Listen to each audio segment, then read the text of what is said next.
Good afternoon, everyone. Welcome to this legislative wrap-up webinar. We appreciate you taking time out of your busy schedules to hear from our leadership and staff regarding the recently concluded General Assembly session.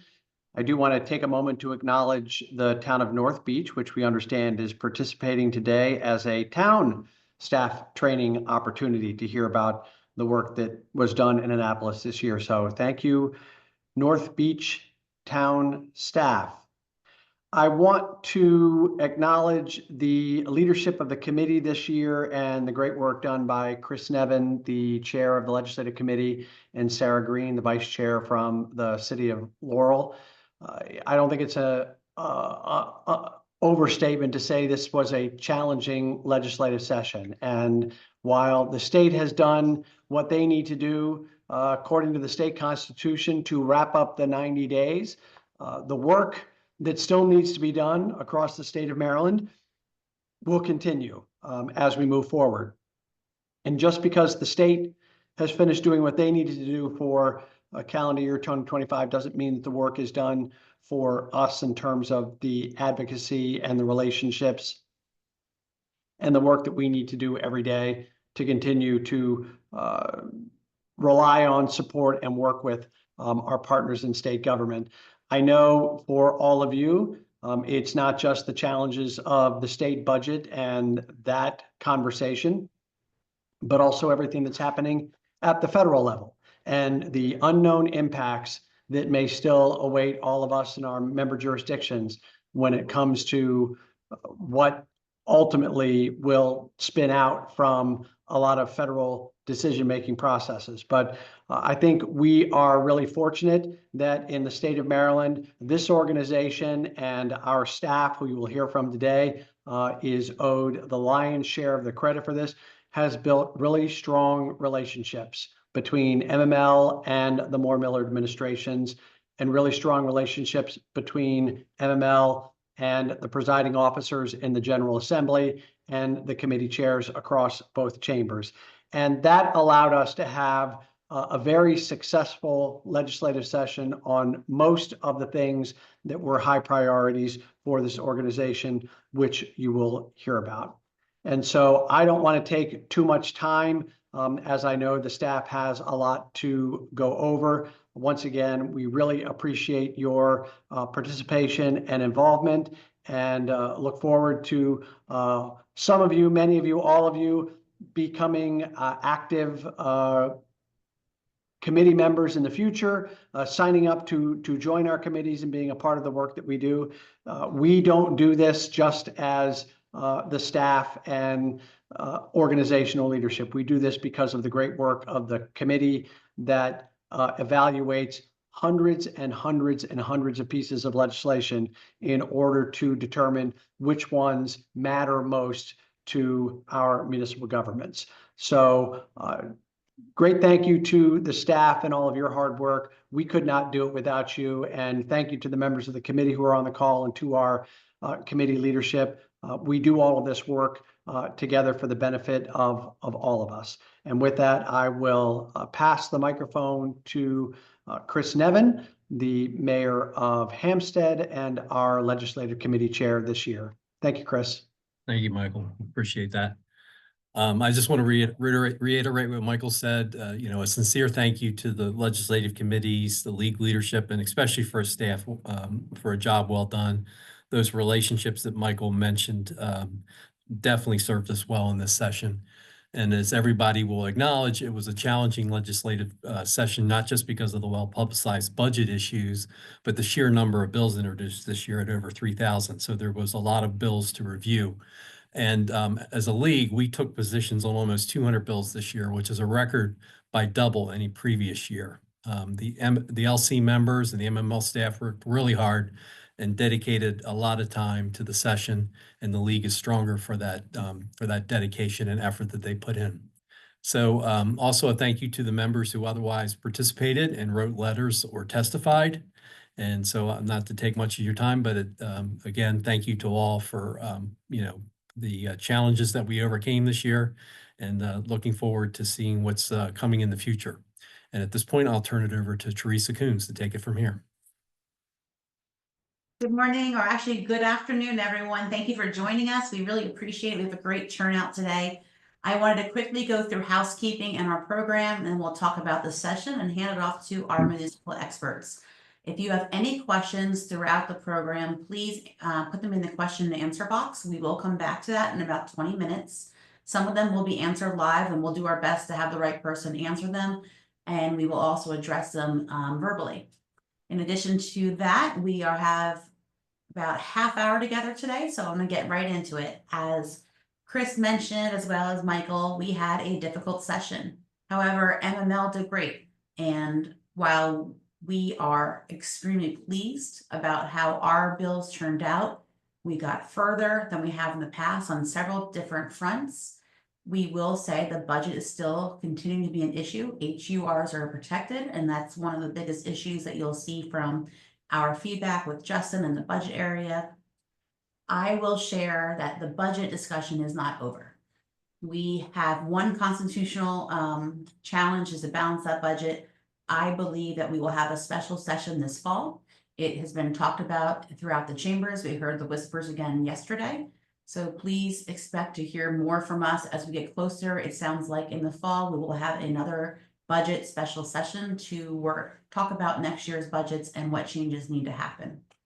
With that, I do want to really highlight some great work. Those relationships that were mentioned worked out well for us this year. For our speed camera priority bill, which Bill will get into it, Chairman Will Smith of JPR was our main sponsor on the Senate side, and the subcommittee chair of the motor vehicle for EMT was our co-sponsor, Vaughn Stewart. We couldn't ask for better sponsors for a bill. We're both carried for us and fought for that bill. It was our second year going through for a priority, and it worked out fantastic. I will share most priorities have a 3 to 5 year timeline, so getting it done in 2 years was a huge deal. For those who heard about our municipal election fiasco last August, when we found out that the state board did not see that they had express authority to support us, until about 8:45 on signing die, we weren't sure if that emergency legislation was going to get through, and thanks to Justin's hard work in chasing it down, we were able to get that through. So there is an MOU now in place for municipal elections, and in fact, yesterday, our team went to the State House and did our bill signing for the emergency legislation. So all our municipalities are now protected to work with the State Board of Elections and their county boards to get the support they require, and Justin will go into that further. Our third priority that ended up getting further than we actually imagined was our A&A bill for food and beverage. This was a request to have up to 3% at local restaurants for sitting down, having dinner with your family, and the municipality would get 3% back if it was sold in that district. And the counties actually came in and supported it. So we expanded that bill to also include the counties. Baltimore City and Mako made it a priority for theirs as well. We had a House hearing. It went very well, but we also had a Senate hearing. And I'd be remiss to say if I didn't mention former MML President Ryan Spiegel was our sponsor on the House side, which was a great opportunity for us, and Ryan did a fantastic job. He reimagined testifying in Maryland House. We had some sideboards of receipts. Justin and his family went and tested 3 different restaurants in the Northern Virginia, DC, and Maryland area. Same exact meal. It was fantastic. It showed what that 3% actually looks like and what other food and beverage fees are around the region. It was a great opportunity to show that it wasn't that much of an impact to local constituents. On the Senate side, we actually had Senator McCray from Baltimore City, who some of you remember from past years with HURs, who was a champion for us. A week before session ended, we were surprised to see the bill vote out of the Senate committee. We had the votes, we knew we did. We were very excited to see it come out. However, the Hail Mary we thought we were having didn't get much further, but hey, we had hearings on both sides and we voted it out. So we know we are on the right path for getting more municipal revenues. We see a chance for the future for us. I would like to turn it over to Bill first, and then it's going to go through the rest of our team, and Bill will go through his portfolio. If you have any questions, throw them in the chat and we'll make sure to answer them. Thank you, everyone.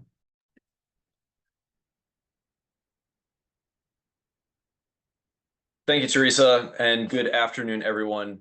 For those of you who don't know me, my name is Bill Jorsch. I'm the Director of Public Policy and Research at MML. My issue portfolio for the advocacy team is transportation, traffic safety, and public works, along with public utilities, and then personnel and employer-employee relations issues, and lastly is business regulation.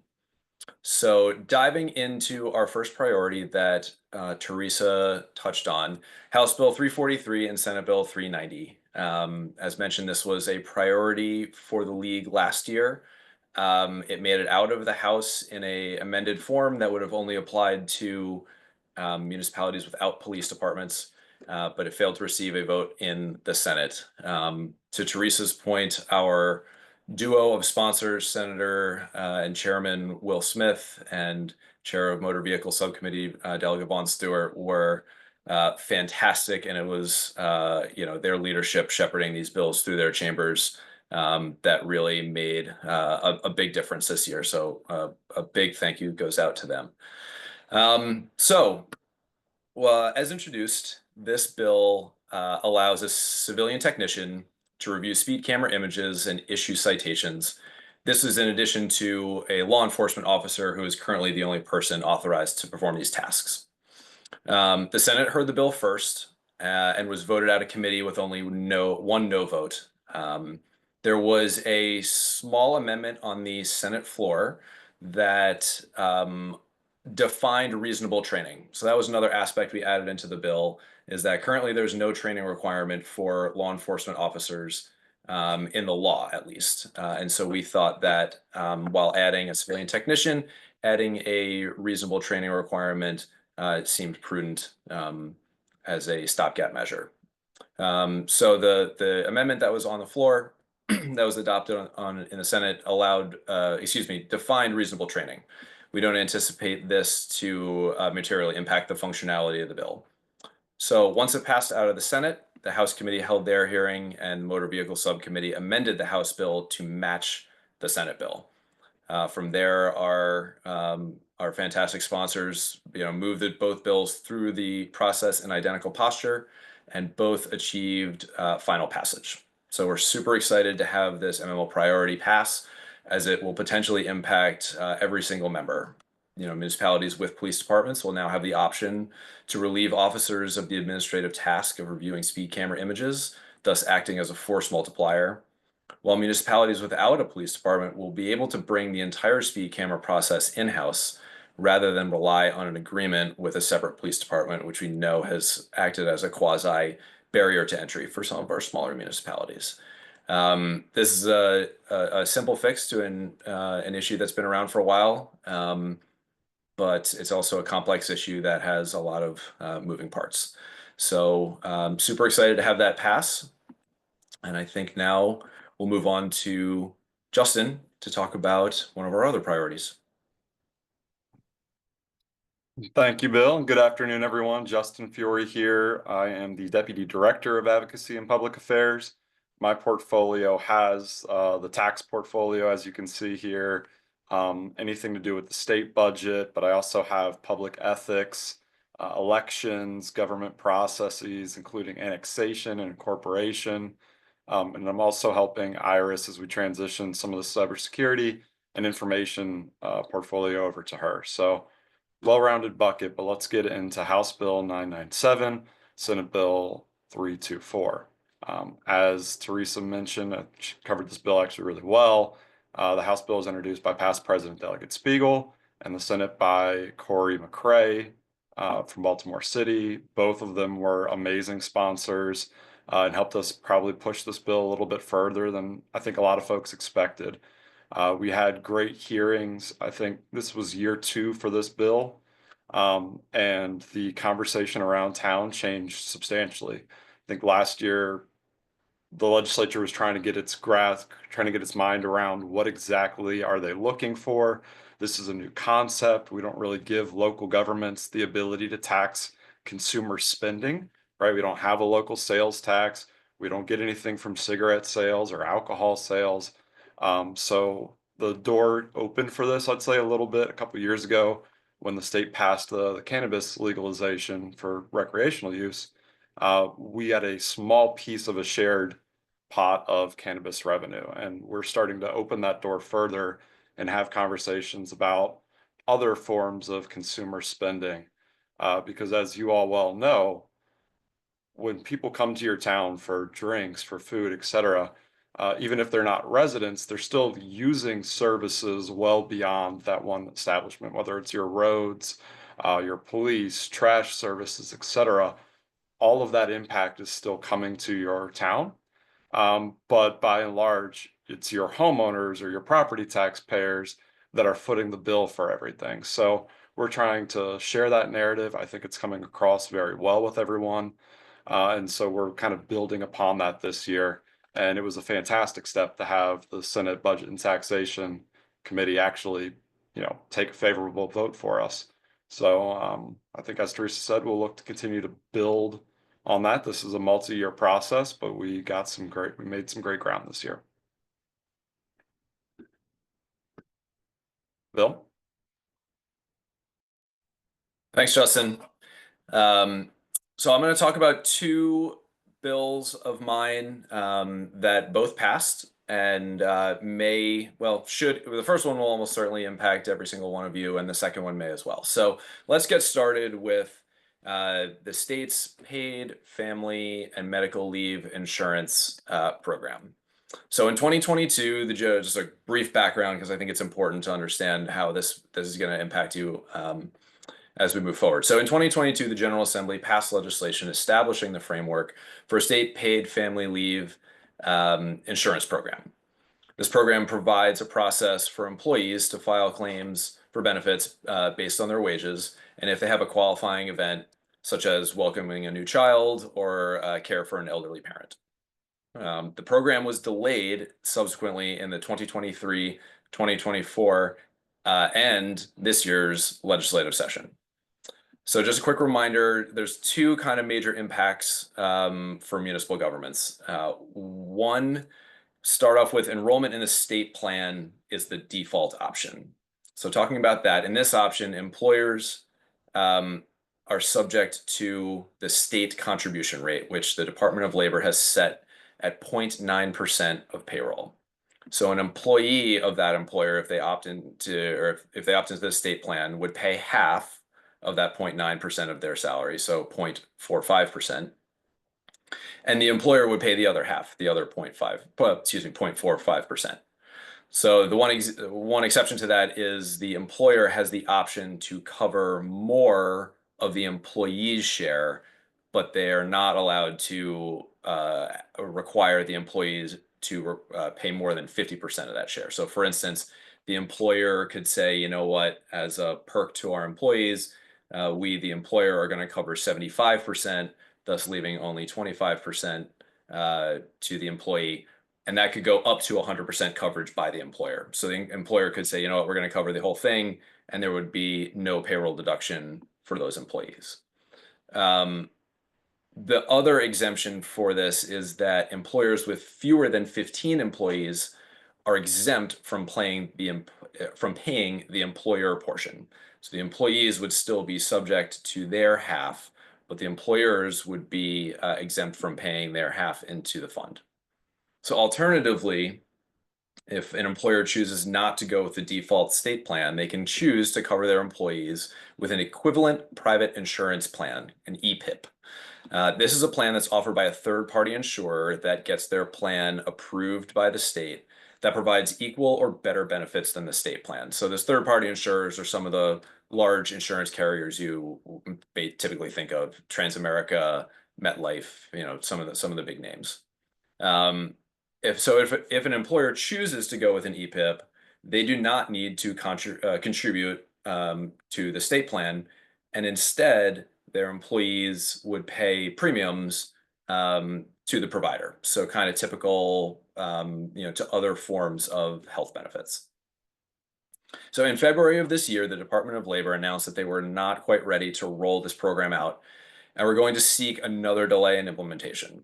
So House Bill 102 pushes back the start date of contributions to the state plan from July 1st of this year to January 1st of 2027. So 18-month delay in contributions to the state plan if you choose to go that route. It also pushes back the start of benefits from July 1st of 2026 to a date to be determined by the Department of Labor, but it has to be between January 1st of 2027 and January 3rd of 2028. Now, the reason it's January 3rd is because January 1st falls on a weekend. And I would be surprised if the date weren't closer to the later end of that range, so closer to the January of 2028 date.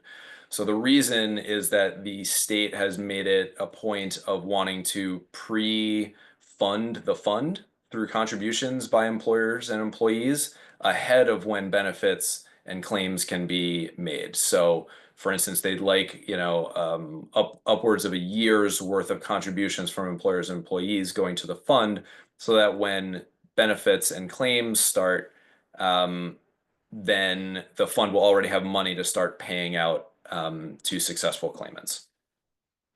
So one additional amendment that was included in House Bill 102 that was pushed for by MML as well as other local government organizations is to clarify that local governments do not need to escrow contributions during the pre-funding period leading up to the start of benefits. This was an issue that came up during the regulatory process late last year as the Department of Labor was figuring out the fine details of how to prop up this program. So this most likely applies to just employers that go with a private plan, that they would not have to contribute to the state plan, nor would they need to escrow employee contributions prior to the start of benefits. This is a potential incentive to go with a private plan because you and your employees may save upwards of a year's worth of contributions leading up to the start of benefits. So the long story short is that you now have an extra almost 18 months in some cases to plan for how to best cover your employees with the financial restraints of your municipality. Shameless plug, we're gonna plan to have a workshop on this issue at our summer conference. It's gonna be a great opportunity to hear from department reps, possibly some people from the business community and others to hear about what the requirements are as employers to comply with the law, and then also what are your options in terms of choices of how to best cover your employees. So next slide, please. All right, Senate Bill 215. This is another issue along with paid family leave that we've heard about over the past several years. This has to do with adult use cannabis. This bill, as introduced, was pretty narrow in that it dealt specifically with the operations and permitting of on-site cannabis consumption facilities and cannabis events. It didn't really have anything to do with growing, manufacturing, or dispensaries. It had to do with on-site consumption facilities and a new type of thing called cannabis events. Both, as introduced, both had broad local authority to regulate those entities. However, through significant amendments in the Senate committee, most of the original bill was either removed or altered to the point of not being particularly meaningful. However, one of the new elements that was added as an amendment revisited a hotly debated issue from prior legislative discussions, and that is the distance between dispensaries as well as the distance between dispensaries and sensitive properties. These sensitive properties are articulated in the statute as schools, playgrounds, recreation centers, libraries, parks, and places of worship. So current law sets these minimum distances at 1,000 feet between dispensaries and at least 500 feet between dispensaries and those sensitive properties that I just listed. The state statute also allows for local governments through an ordinance process are permitted to increase the distance between dispensaries to 1/2 mile or reduce the distance between a dispensary and those sensitive properties to something less than 500 feet. Senate Bill 215, as initially amended, prohibited local governments from adopting an ordinance altering those distance requirements unless they had already done so by January 1st of this year. So essentially, If you hadn't done it by the time that this bill was being debated, you were locked out from passing an ordinance altering those distances. So MML worked with the Senate committee to give us a little bit more of a runway. The deadline is now moved to July 1st of this year to adopt an ordinance altering those distances, giving you a few months more leeway to do so. The consequence of no action by a local government by that date is that then the distance requirement in state law becomes the default in your community. So this was brought about by a handful of local jurisdictions who were using their lack of action as a way of denying properly licensed dispensaries from locating in their jurisdiction.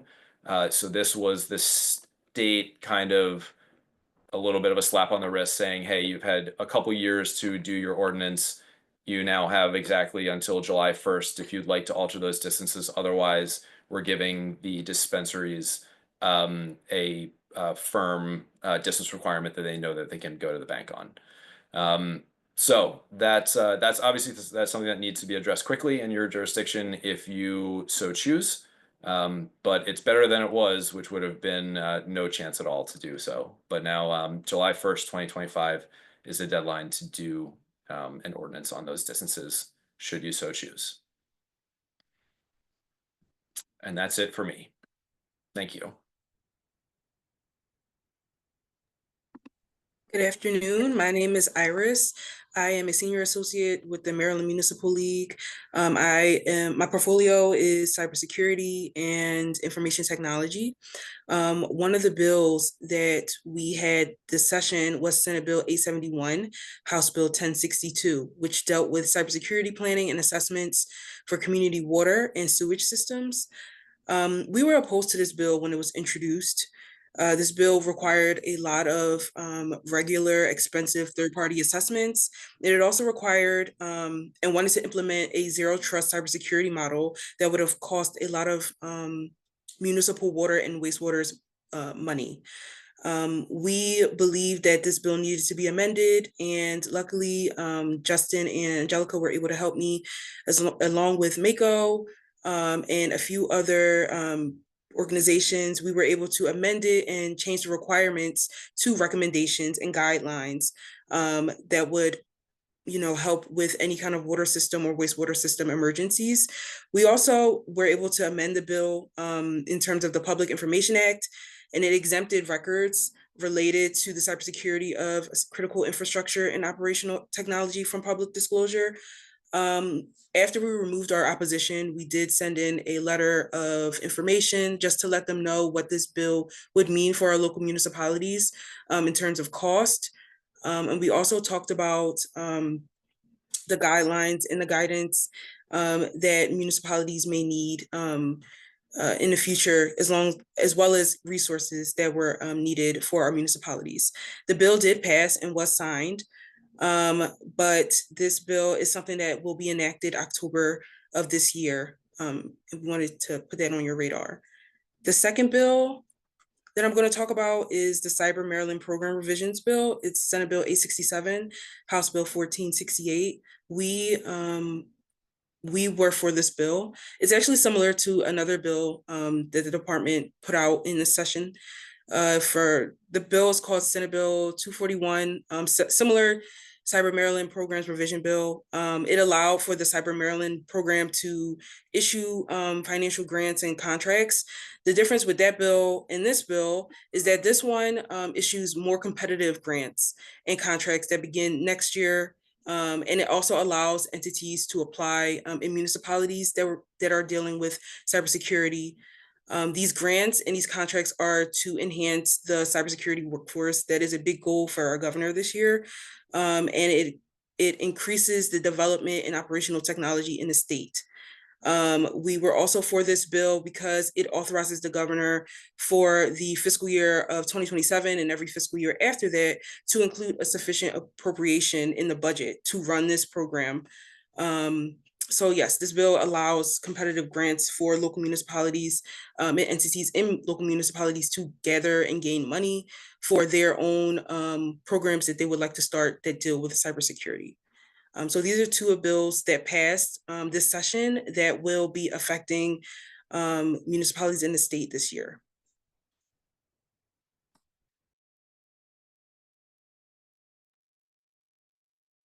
Iris, can we have the next slide, please?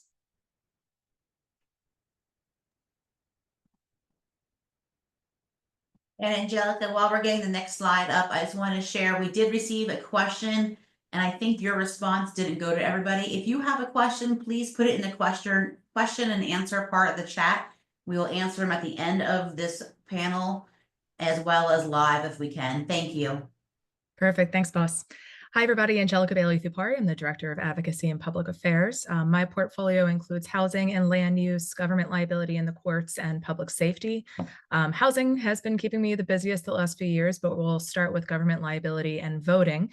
This year, we saw Senate Bill 342 dealing with the Voting Rights Act.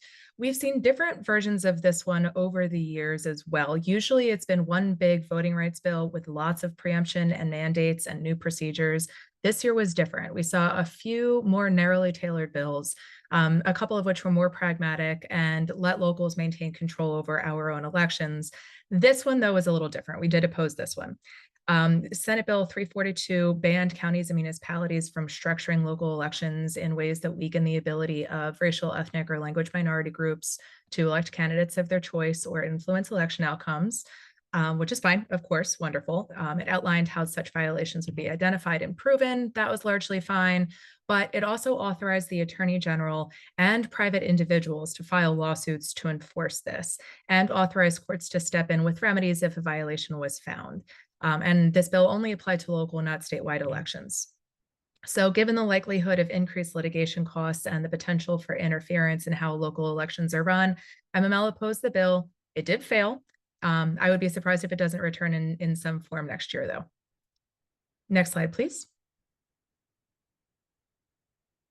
Then we've got 3 housing bills. As I said, this is an area of my portfolio that's been keeping us busy the last few years.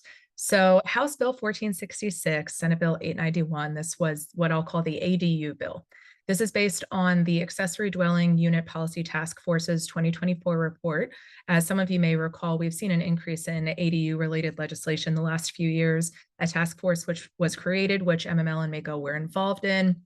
And the goal of that was to study best practices for implementing ADUs on the local level. That report was released last summer in 2024. It largely recommended against mandating local governments to do much, which was great. This bill, though, did not follow the report. There were parking restrictions and impact fee restrictions and other unworkable mandates. So MACO and MML worked closely with the sponsors, and the amended version, which did pass, sets a new state policy to support the creation of ADUs on properties with single-family homes to help address housing needs. It also requires local governments to pass laws that allow ADUs. It stops property rules from unfairly blocking homeowners from building or renting out an ADU, and it lets HOAs treat an ADU like a separate lot for voting and fees.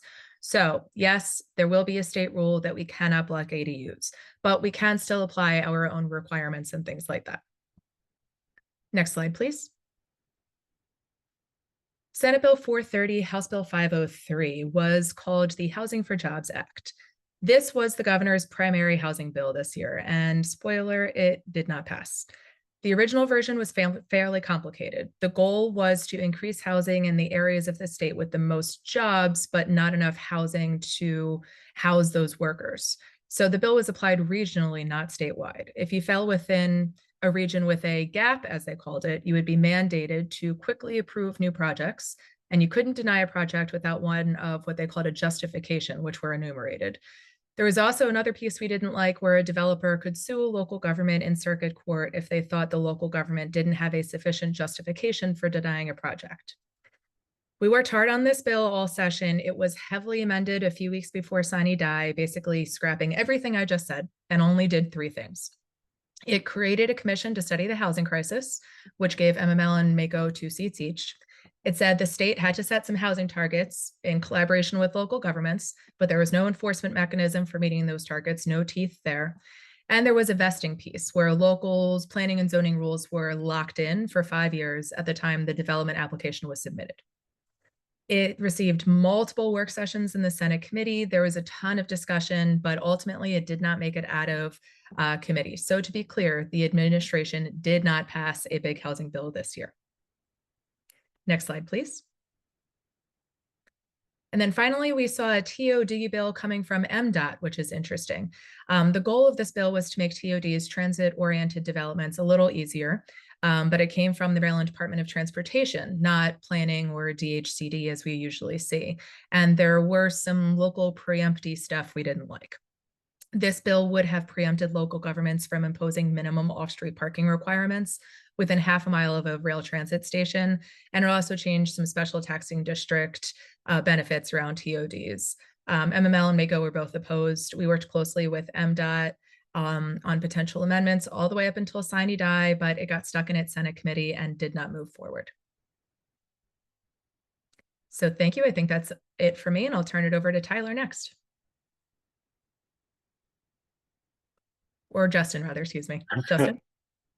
No worries, thank you. As I mentioned earlier, I've got the budget in my portfolio. So these are your budget bills and your BRFA, and they are Maryland's one constitutional requirement every year is to pass a balanced budget. And this year it was a little tricky, as everybody mentioned. We came in with close to a $3 billion deficit after some federal write-downs due to some early Trump administration decisions. That gap grew to closer to $3.3 billion. So the General Assembly cut about $2 billion and raised another 1.6 in new revenues. Some of those revenues include income tax adjustments, largely on high income earners, capital gains tax, a cannabis tax increase, a gaming tax increase. They're looking at combined reporting, a 3% sales tax on informational technology services. That kind of took place of the business to business tax you may have heard about. They were looking at, a sales tax across a wide range of services that are provided. It got limited down to just information technology. And there's some other fee increases coming in as well to get to that 1.6 million.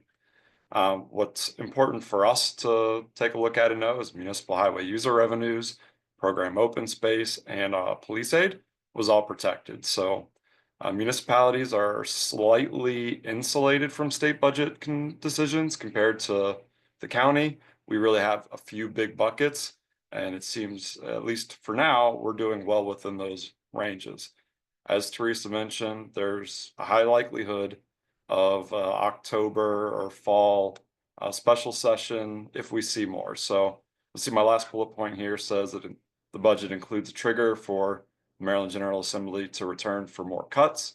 I believe this is because the General Assembly now sees itself as the primary driver of the budget, and they don't want what happened in past difficult times to happen again, which is really just the Board of Public Works making cuts at the discretion of 3 people, the treasurer, the comptroller, the governor. So that doesn't really leave room for the General Assembly. They want to say, so the idea here is they would come back, and that allows them not just to cut, but to potentially add more revenues if necessary. So we could see those conversations happening this fall. Next slide, please. And this is the other bill we've worked on with the State Board of Elections to make sure that municipal elections were supported. Just as a quick recap, we found out in the fall that the State Board of Elections didn't believe they had the authority to support municipal elections. Whether or not we agreed with that didn't really matter. They saw this as a legal gray area, and they decided they would work with us to fix that, which was the result of House Bill 322 and Senate Bill 88. The House bill was introduced by Delegate Craig Wims. The Senate bill was introduced by Senator Cheryl Kagan. Rockville, Gaithersburg, represent. And so this bill just simply allows them to enter an MOU to lease voting equipment to for municipal elections. And our understanding is that that's the one piece that needed to be addressed, because technically that equipment is owned by the state board of elections and not your local board of elections that you generally historically would have worked with. So that, excuse me, that can now happen. The bill was signed yesterday by the governor, which means as emergency legislation, it's in effect. Jared Demarinis, who's the state administrator, has been working with his team on draft MOUs and guidance for local jurisdictions to be able to make those connections. And as you'll also see on the bullet point, the third bullet point, the bill was amended to allow a local jurisdiction to join the state ballot in a shorter time frame. Right now, if you wanted to hold your election on the state ballot, you would need to let the board know 18 months in advance. They've shortened that down to 9. They said we don't need that long. We can do it in a short notice. So if that's an option you wanted to use or you currently use, the window for providing that notice just got shorter. So that bill's in effect now, and that is all I have.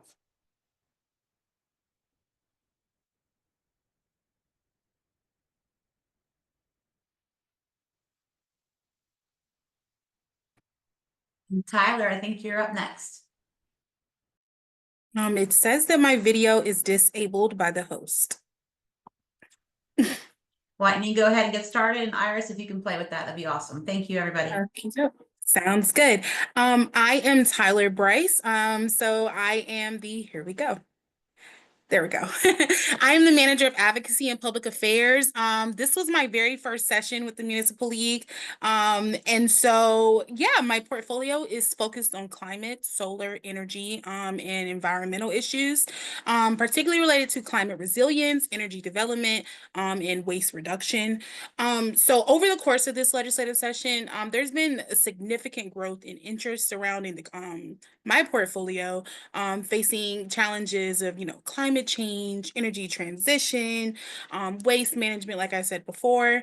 And so as we navigate these policies, we have bills like House Bill 909, Senate Bill 732. This bill, we originally came in opposition of this bill, and not originally, we came in opposition. So this bill imposed strict concentration limits on PFOS and PFOA, as we know, forever chemicals, PFAS. In biosolids used for land application. So specifically, the bill sought to set a 25 parts per billion cap on these chemicals in sewage sludge. And so that limit raised significant concerns among our municipalities. Most notably, I'd like to thank the city of Cumberland and the city of Frostburg for really helping me understand the problem and really working through this. So we work very close with the sponsors on this bill, just really trying to get the cap up from 25 parts per billion up to 50 parts per billion. And then the 2030 saying that, okay, by 2030, it must be feasible. Right. So in this bill, the sponsor ended up dropping the bill and stated that they will bring it back later. But we're going to work very closely with this bill, with the sponsors, to make sure that everything that we expressed is at the table. So that's the sewage sludge bill. We also have a workshop at the summer conference. It'll be on the Sunday of the conference on PFAS specifically this summer. The next bill is the Next Generation Energy Act. So it passed and it's waiting, but generally when we first looked at the bill, we didn't really see, okay, well, do we need to really, touch this bill? And overall it was a lot of like, state, but then we looked more into the bill and tried to see how can we get a seat at the table, for the municipalities. So we successfully got an amendment in that bill, which allows the municipalities option to participate in community solar programs. So the reason why this is essential is because all of our municipalities do not have the finances that can even participate in these programs. So saying that we all must participate is going to be a problem for some. So we were successful with that. Senator Augustine helped out a lot with that one. And so that's the Next Generation Energy Act.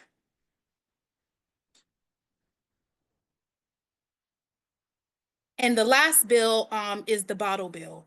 This bill was our most popular bill coming from you all.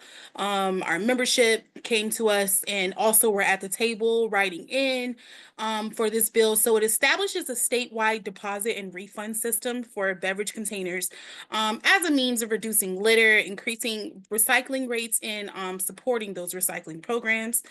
Although the bill generated a lot of interest and support from our stakeholders in local governments, it did not advance. This would be the fourth session that this bill was introduced, and the bill will come back next year. Right now, for some background, there are currently 10 states that have this program. So our sponsor is interested in working over the interim to continue this fight, and I know a lot of our municipalities will be at that table for this. We also have a sustainability workshop. It'll be a panel at the summer conference. It'll be Resilient Futures Strategies for Sustainability. That'll be on the Wednesday of the conference. So as we go through and do our LARs and things like that, please keep in mind that we will still be working on this bill. So you have any feedback or suggestions or anything, please don't hesitate to reach out to me and let me know what you're thinking for this bill, because it will be back next year.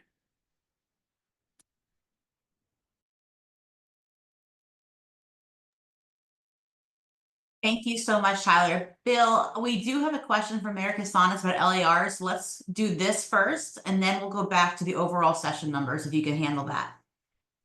Absolutely. So just quickly, a little bit about the legislative action request process. So legislative action request is abbreviated LARs, and that's what we refer to as the submissions from the membership that guide the league's decision-making process towards developing league priorities for the following legislative session.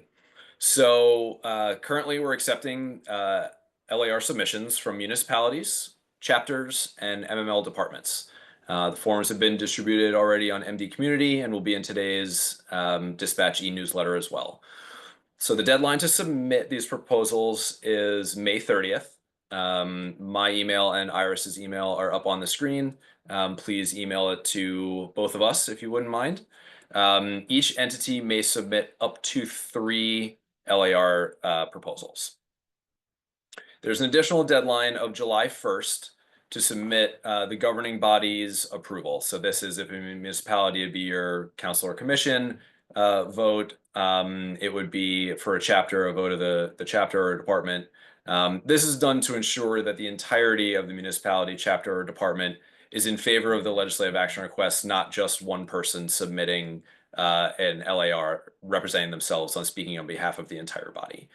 So we're giving an extra month to secure that governing body approval. This is the same deadlines as last year. There are then 2 legislative committees held over the summer. They're generally in late July or early August to review and debate these proposals. At the last meeting of the legislative committee, the committee votes on recommended priorities. Later on this summer, generally in mid to late August, MML hosts a webinar to present to the membership the priorities that were voted on by the legislative committee as recommended priorities. And then after that, any feedback is solicited, and then the recommended priorities are submitted to the MML board of directors for final approval. It is at that point that the priorities become official, and the staff can begin doing work on securing sponsors and working on bill text. This process was moved forward in the calendar year a few years ago, and we found it to work quite well. It gives us an extra couple weeks, if not upwards of a month, to begin laying the groundwork for a successful rollout of our priority legislation. I can tell you personally, having that extra time this year to talk to our duo of fantastic bill sponsors for the speed camera priority, was worth its weight in gold. And if we had had the former process in place, we may not have been able to secure these sponsors because, sometimes they fill up with other legislative requests, and by the time we get to them, they are no longer accepting, new bill sponsorship opportunities. So it's a relatively new process in place, but it's been working well. I want to say the last 2 years we've received record or almost record high numbers of LAR submissions. So keep up the good work and keep sending us your ideas. Thank you, Bill. Oh, Oh, go ahead, Bill. sorry. One last shameless plug about our summer conference is that there will be a Shark Tank style workshop. We debuted this last year where a few of the members presented legislative action requests or ones that were about to be submitted to members of the General Assembly and the governor's administration for their feedback, as well as comments on the idea's viability. It helped to kind of shape our thinking for that legislative term, but also into the future. So that will be happening at our summer conference as well. And Shark Tank is here to stay for quite a while. We had some great feedback for that session last year. Iris, if you can, I do want everyone to have our information. So I think you know how to find us on the website or through here. But also, I'd like to go back to the first slide, which actually reviews the session. I was looking for it earlier. As we go back to follow up on Bill's point, the first time, and we did ask Senator Smith several times to sponsor our bill because he really thought it was a great bill. We started this conversation at last summer conference when he was there with us and our leadership. And without that extra time, we probably wouldn't have gotten that. And President O'Connor sealed a deal for us early in the fall to get us our chairman sponsored. So I want to show this for a very good reason. We had over 3,200 bills this year, and Maryland is very unique in the country because we actually do a hearing for every bill. Most states don't. In our legislative committee, those amazing members out there watching today and the amount of time you spent with us, thank you so much. We reviewed 300 bills. Some of these are lengthy. They're 20, 30, 40 pages of legislative jargon, and it takes a lot. We just couldn't thank you all enough for being a part of this. Mayor Nevin, Sarah for chairing that committee and working with us. Mayor Nevin mentioned earlier, 181 positions taken. That is 200% more than we have in the past. We had 97 last year. To that end, very thankful to have expanded our team and hired Tyler because the environment portfolio is going to take up a lot of time the next few years. And Angelica had previously had that and housing, and it just became too much to get really deep into these issues. I want you all to see our team as those municipal experts on these policy areas. So if you have a question, please reach out to that policy expert. They will work with you. The other big piece of this, we responded 343 fiscal notes. What that means is the Department of Legislative Services emails us and said, hey, how does this impact the municipal budget? And many of you have given us that feedback and supported our answers. So thank you so much. When you respond to us and are able to give us a great response to those, it helps us tremendously to determine where we need to lean in, where we don't.